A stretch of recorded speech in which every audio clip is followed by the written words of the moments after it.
Okay, Batman Earth 1. It's not as big of a departure from the Batman mythos as Superman Earth 1, where that character was entirely redesigned, except for the powers. In this one, the origin is still relatively the same. He was still wanting to go see Zorro. This time, as opposed to him getting some had him scared, others had he didn't like where they were at, so then I left the theater. This one, they're sitting down to watch Zorro, and the lights go out. And they're like, yeah, the power is out. Everyone has to leave. He's like, no, we can go to a different theater. Then, of course, they get jumped in the alleys, and both his parents get shot. The design of the costume is different, but every person who does Batman redesigns the costume. The majority of your changes really come from, Harvey Bullock. He's not like the fat alcoholic cop. When he first shows up, he was a Hollywood cop, so he was from a TV show. The Penguin is the mayor. He does a similar look, no gut, still uses umbrellas as weapons. Lucius Fox, essentially helping Batman come up with all the toys and all the gear.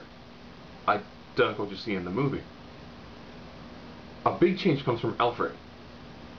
Now, of course, Alfred, depending on who was writing, did have a slight amount of military background. In this one, it's more impressed upon the idea that Alfred kind of trains Batman. And they have a sequence right after Batman's, first night where he kind of gets the crap beat out of him. When he gets shot at and everything.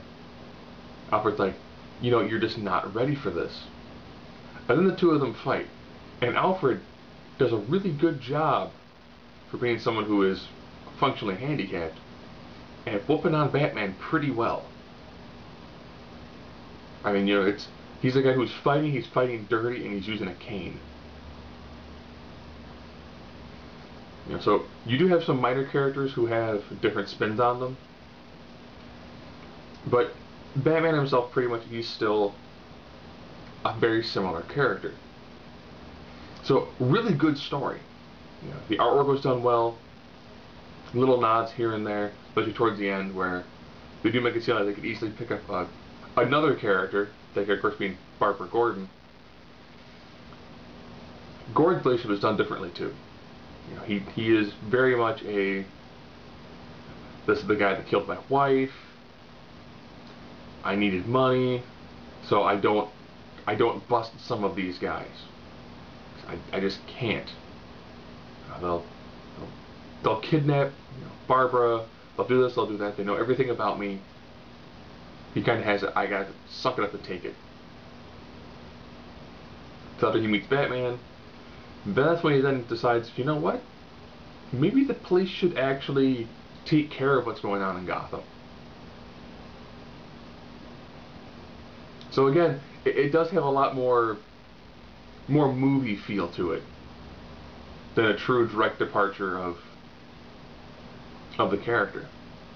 So very uniquely done. I say more like the movie. He's not trained by the League of Shadows, but and the way certain characters are portrayed and the way certain things are moved forward, it does have more of the Nolan style feel to it. So if you enjoy that, this is a pretty decent read. However, the one thing I don't like, this of course being the hardcover, is 23 bucks, and it is not very thick at all. This is, I'm thinking maybe like 3 comics worth of material. So that'd be about $7 to $8 a comic. Decent read, I'd probably say, unless you're a huge hardcover fan.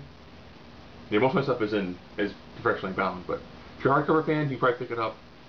If you read the story, regular paperback works just as fine.